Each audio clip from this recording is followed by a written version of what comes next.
What a great honor and blessing Allah subhanahu wa ta'ala has bestowed us with. And that is the month of Ramadan, and that is the day of Jum'ah. And if you think about how far we've come, today is the 21st fast, subhanAllah, and how fast it has gone. Allahu Akbar. Allah subhanahu wa ta'ala accept all of our fasts, our qiyam, our Quran, our dua, our adhkar. Ameen. And one of the points I made yesterday at the local masjid that I pray at is, think about in these 21 days how it has transformed you. That you are in the constant state of ibadah. Constantly you're in ibadah.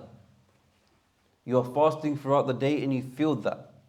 And when you are fasting, not only are you refraining from food, drink, your relations, but also you are inclined and you want to perform more ibadah. You want to recite more Quran and make more dua and perform generally more good deeds and stay away from bad deeds in this blessed month.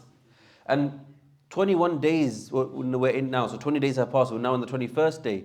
And you think about the transformation that has happened to your life in these days. And from this, we must think and reflect. If I can do it, and look how quick I have transformed my life in 20 days, can I then not transform my life beyond Ramadan and continue that beyond Ramadan? Allah subhanahu wa ta'ala grant us the tawfiq to do that. Ameen. Now, as we approach the last 10 days, the focus is now on the special night, Laylatul Qadr.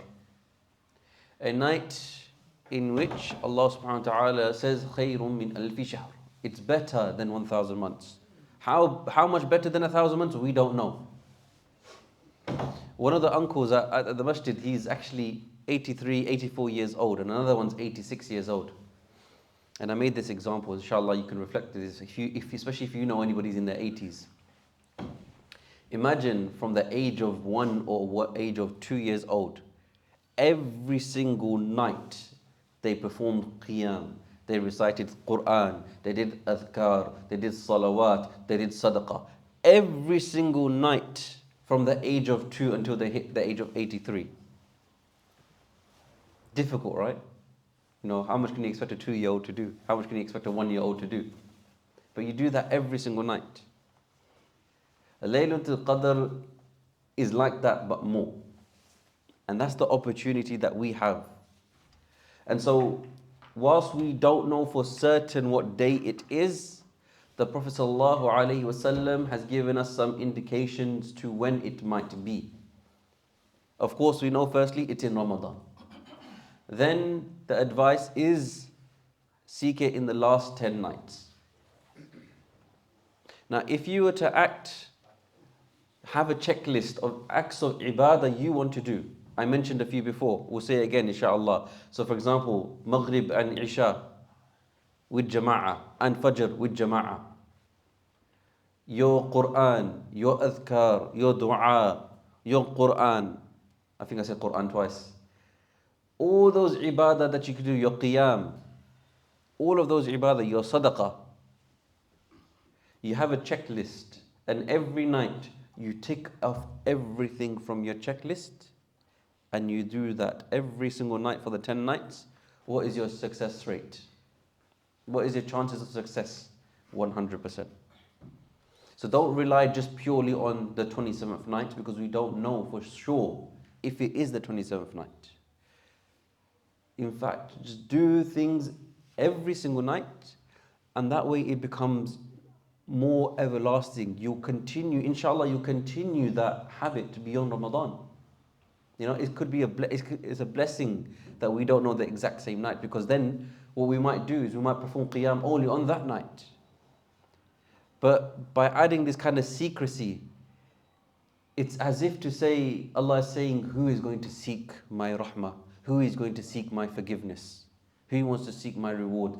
And the hadith mentions, whoever stands on Laylatul Qadr, imanan, with iman, and not just with iman, wahtisaban, and in hope of reward. Allah wants us to seek His reward. You know, sometimes we do a favor for somebody, or we ask somebody for help, And we get fed up if somebody asks us so many times because we're thinking, why is this person always asking from me? You know, can't they do it themselves? Can't they figure out themselves? Why are they always expecting from me? This is the opposite with Allah. Allah wants you to keep asking. Allah is proud when we ask Him. Allah gets proud when we ask Him because that is us showing our ibadah. What did Shaitan promise Allah? I'm going to sit on the Sirat al-Mustaqim. I'm going to sit and wait for them on that straight path. And I'm going to approach them from in front of them, from behind them, on their right, on their left. And ya Allah, most of them you're going to find they're not going to be grateful to you. So when we turn to Allah and we ask and we hope for reward from Allah, Allah gets happy with us. This is our ibadah. This is our acts of worship. Now, there's a hadith mursal. Where did this inspiration of 1,000 months or so come from? Hadith mursal is essentially, you have chains of narrations. A chain of narration. We're not going to go into detail of it, but you have the Rasulullah ﷺ, it usually goes to a sahabi, and then a tabi'i, etc., etc. Hadith mursal has the sahabi's name missing from it. So in a hadith mursal, it mentions that the sahaba heard about a mujahid who would fight for over 1,000 days, 1,000 months, every single day. And qiyam, every single day for 1,000 months. And they were inspired. And as a result, this opportunity, this blessing of earning greater than 1,000 months every single year that you're alive came to us, which is Laylatul Qadr. So whilst those in the past might have done acts of ibadah for such a long time, because they also had longer lives than us. You know, Nuh alayhi salam lived for more than 950 years. Adam alayhi salam lived for 960 years. They all had a far longer life than us. But we can attain more ibadah because of the blessing that Allah subhanahu wa ta'ala has given this ummah. And if you have children, you have young nieces and nephews at home, you can start to build their ibadah from that young age. Even if they're 1 year old, you encourage them to put £1 or so in the charity box. You get them to repeat after you, say Allah, say Allah's name, do dhikr. Get them to recite the first ayah of Surah Fatiha, or even entire Surah Fatiha, or Surah Al-Ikhlas. If you get them to repeat that, and imagine they do that, and they live to be 83, 84. Imagine they caught 83, 84 Laylatul Qadrs. Imagine if we'd caught that. Allah, the amount of reward that there would be. And not only that, if you're teaching them good actions to do, every time they do it, who gets the reward? You do, because you taught somebody. So in Laylatul Qadr, whilst qiyam is important, I want to also focus, because I don't need to tell you to perform qiyam, you know that. I don't need to tell you to go to the masjid or Quran recitation, you know that. These are things that we have, our checklist, inshallah, we have this in mind. But other things that we can do is we can share knowledge with other people, so that if we inspire them to do the action, it's like passive rewards. It's like passive rewards. So imagine I gave a dars now. I'm giving you a dars right now. And I'm giving you some tips on what to do later. For example, between the tarawih, between the pauses of the 4, you can recite Surah Al-Ikhlas 3 times. Now there's a difference about what the reward is. Some say the interpretation, some of the scholars, is that it is the third in reward of the Quran. The others interpret it as the third in terms of the meanings of the Quran. I.e., Tawheed is a third of the Quran.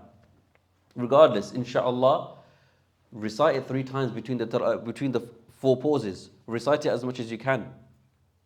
And by me teaching you this, and if you act upon it, I get the reward. I've made passive rewards. You know, you do adhkar in between.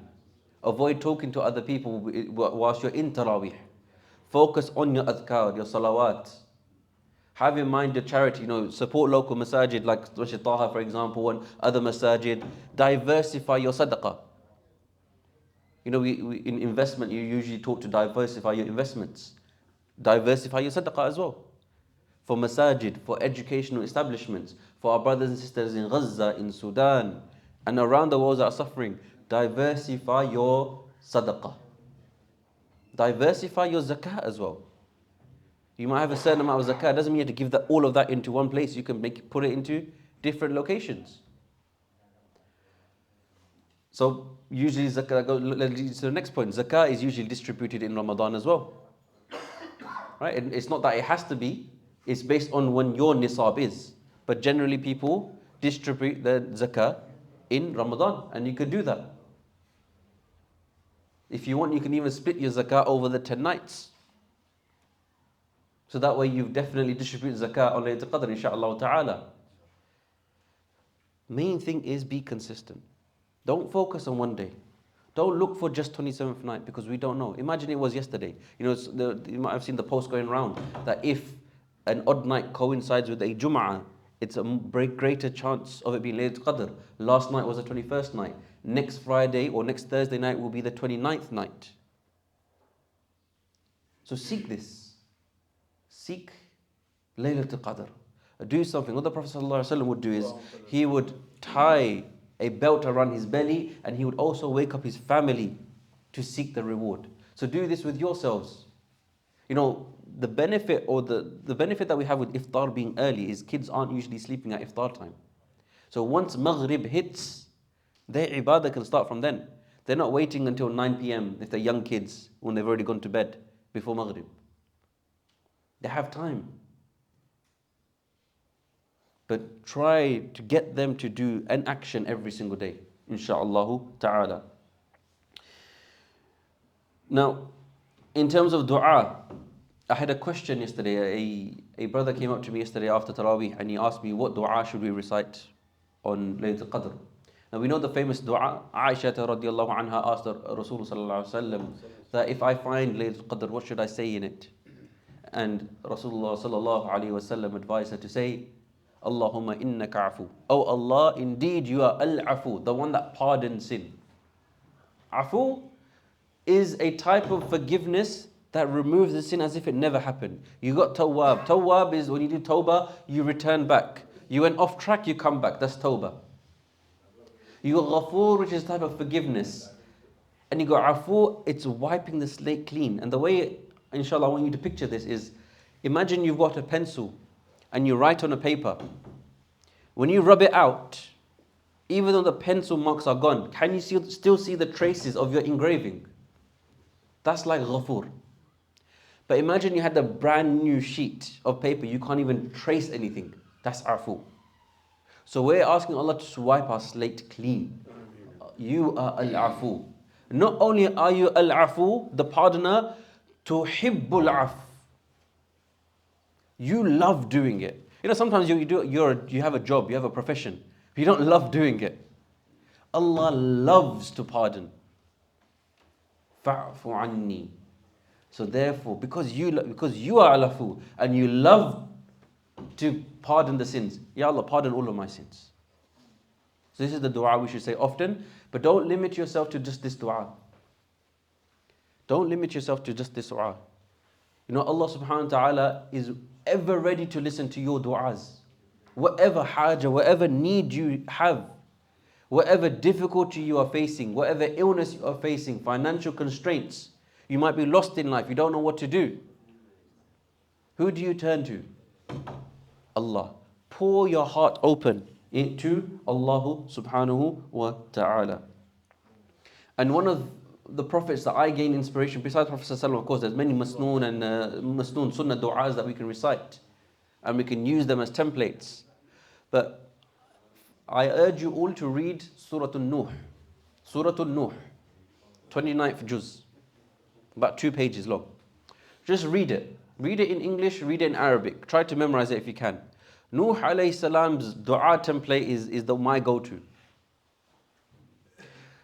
When the people, remember this, the people ask for the destruction. When the qawm of Nuh alayhi salam, they asked, bring the punishment on. And then every prophet has a dua that is accepted. And all of them use that dua in this world except for the Rasul sallallahu alaihi wasallam who use it in the akhirah. So Nuh alayhi salam makes his dua. And Surah Nuh captures that conversation. Yeah, and Allah knows. But Nuh alayhi salam is having a conversation. I went to my people in the night and in the day. Whenever I came to them, they ran away. They'd cover themselves in their cloths. They'd put their fingers in their ear. And I'd come to say, ask Allah for forgiveness. He'll give you this, He'll give you that, He'll give you this and that. Nuh alayhi salam is having a conversation with Allah, and dua is a conversation with Allah. Doesn't Allah already know this? Yes, of course Allah knows this.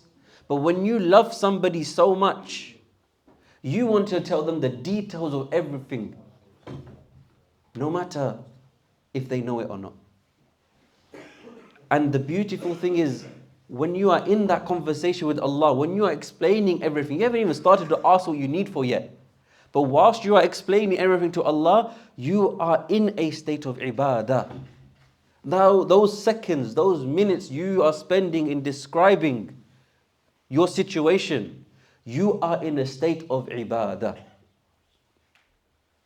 So when you make dua to Allah, after praising Him with the most beautiful names that He has, those that we know and those that we don't know, and sending peace and salutation upon the Prophet ﷺ, and thanking Allah and praising Allah for sending the guidance and for making you Muslim and for making, inshallah, keeping you up upon Islam, you express and you open your heart and you start with forgiveness first. Because how can I ask Allah for something when I am so sinful? I need to cleanse myself first. So you ask Allah, Ya Allah, forgive my sins.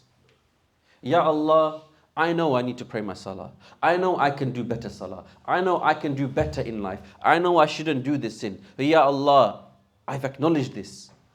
Ya Allah, I want to become better. Ya Allah, forgive my sins. Forgive all of the sins. Forgive it if I've done it once or many times. Forgive it if I've done it in public, if I've done it in private. Forgive it if I've done it intentionally, unintentionally, by myself or with others. Ya Allah, all of those sins I've done, forgive them. You are Al-Ghafoor, you are the forgiver. You are At-Tawwab, you are the one we return to. And you are Al-Afu. Tuhibbul af, fa'fu anni. You make it into a conversation. And then you go on to the next one.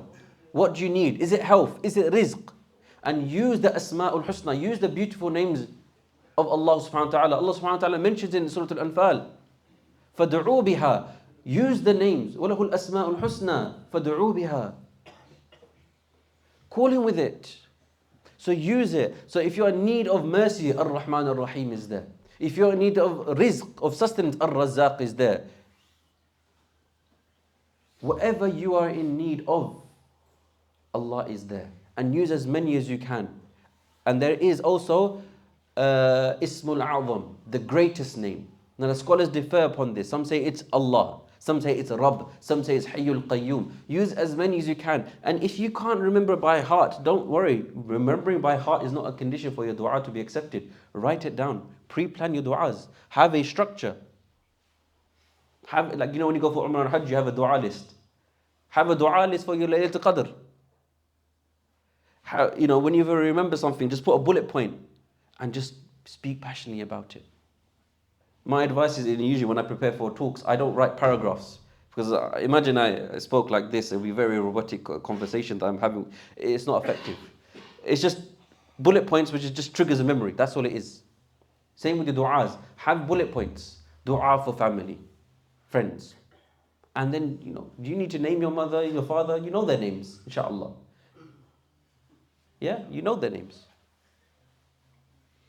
You can have a list of, there's other books out there as well that have the 99 names of Allah, a Life with Allah app, Dhikr and Dua app, you can use them. Hizbul A'zam, excellent dua book. I recommend everybody to get in a habit of doing this. Hizbul A'zam by the famous Hanafi jurist Mullah Ali Al-Qari, rahimahullah. He's basically compiled this kitab of dua, and it's split over 7 days. It takes about 15-20 minutes to read with khushu'. Takes time. You don't have to finish all of it, but try to get in a habit that you have a daily dua that you're doing. And try even in Laylatul Qadr or the last 10 nights that you try your best with this. That if you are struggling to read Quran, to understand the Quran, Al-Alim, the most knowledgeable, is there. Whatever you are struggling with, if you have an illness, Ash-Shafi, the one who grants cure. And memorize du'as like Allahumma rabban nas, adhhib al-bats, ishfi anta shafi, la shifa illa shifa'uk, shifa la yughadiru saqama. You know, there's certain du'as that you can memorize. Again, in that du'a app, you can read them. And get in the habit that you're regularly asking for it. And don't be limited in how much you ask for. Why? And inshallah, this will inspire you to do more du'a. On the Day of Judgment, you will be presented, or you will be next to a mountain of treasure. You will be next to a mountain of treasure.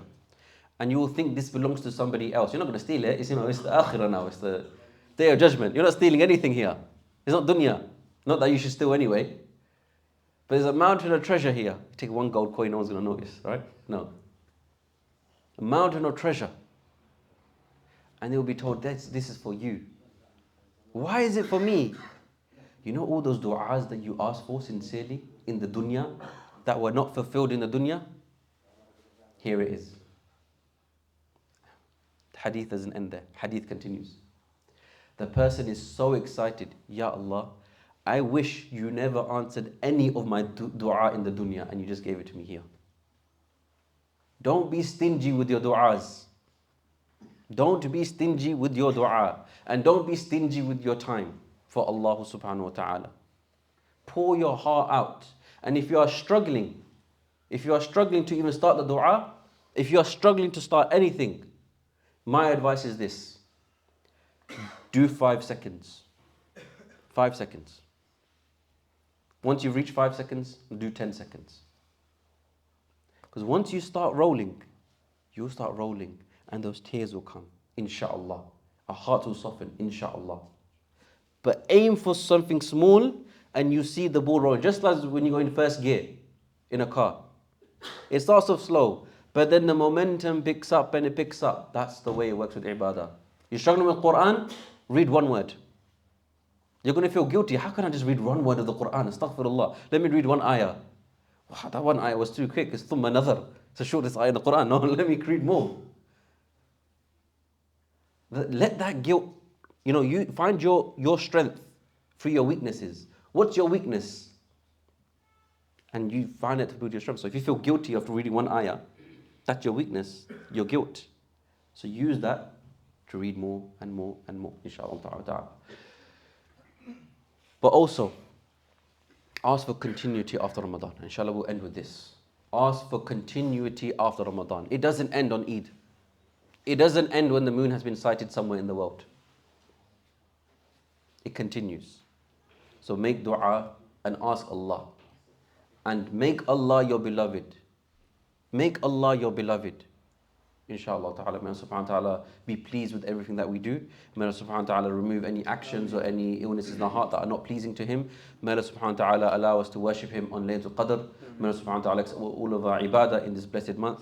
May Allah subhanahu wa ta'ala allow us to reach many more Ramadan. And may Allah subhanahu wa ta'ala unite us all in al-firdaus al-a'la. Ameen. Wa akhiru da'wana anil hamdulillahi rabbil alamin.